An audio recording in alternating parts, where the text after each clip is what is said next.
Hey guys, so I am here to share with you 3 very easy to make holiday appetizers, whether you're having a get-together or having friends or family over or about to have a dinner together. These are the perfect appetizers to make for the holidays.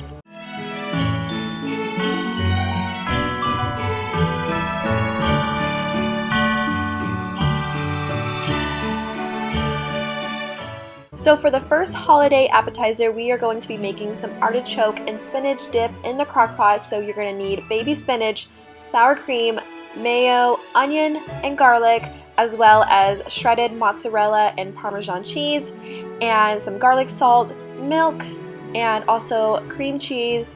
And you can't forget the artichoke hearts, as well as salt and pepper to taste. After you have all your ingredients together, you can go ahead and chop up your onion as well as finely mince your garlic. And then after you get done with chopping up both of those things, you can go ahead and drain your artichoke hearts, roughly chop those, and then also roughly chop your baby spinach as well.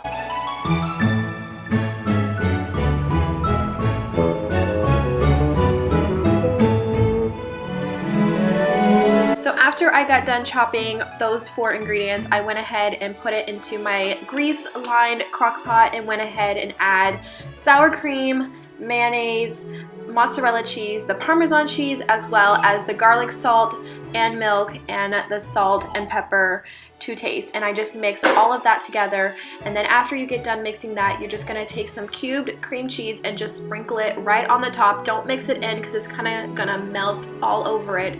So just put it right on top, and then you are just going to cook this on high for about, I would say, 2 to 2.5 hours. And as soon as it's melted, you can just go ahead, I don't know if you can hear Nola in the back, but you can just go ahead and mix that all together and get the cream cheese all mixed in there as well. And then you can go ahead and switch it over to warm to keep it warm, and you can use whatever kind of side you want. I just picked bread, these hoagie rolls, but you could also use carrot sticks, celery sticks, whatever you want to dip into your spinach and artichoke dip. And you can just keep it warm and people can dip, or you can put it in a bowl, whatever you want to do. But it just came out so delicious and so creamy, and it was definitely a hit before our Thanksgiving meal. So for the next appetizer, I am making a caramel apple cream cheese spread. All you're going to need is cream cheese, caramel, toffee bits, and sliced apples, and pears if you want to, as well as pretzels for dipping. So I'm just gonna add my cream cheese on a platter, and depending on what kind of caramel you get, you can make it homemade. I just bought these and I'm just gonna melt them in the microwave. It's just a lot easier and quick that way. And I add just a little bit of water with my caramels just to kind of make the caramel a lot smoother. So you're just going to want to stir that all up, and I just did it in 45-second intervals, and I actually had to add a little bit more caramel because I added too much water, but you can do it until you get the consistency that you want. And then I went ahead and sliced up all my apples. I am using 1 Granny Smith and 1 Gala, or Gala, however you want to pronounce it, but you can use whatever kind of apples you want. And like I said, you can also use pear.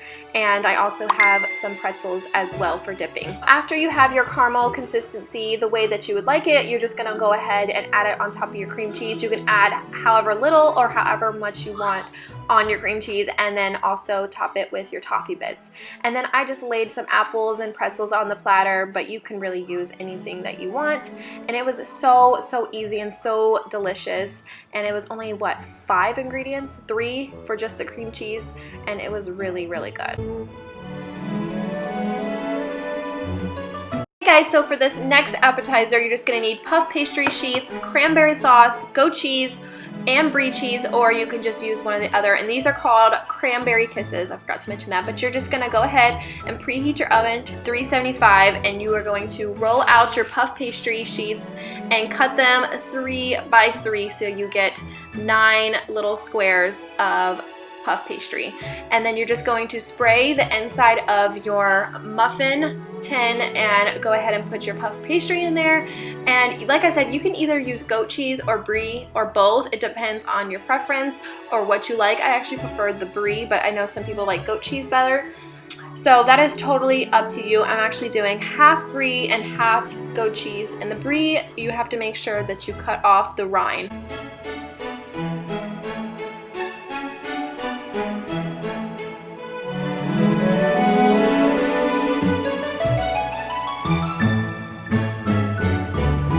After you get done adding the cheese to your puff pastry, you're just gonna spoon in about, I would say like a tablespoon or so of the cranberry sauce. And this is actually great for leftover cranberry sauce from Thanksgiving or Christmas dinner.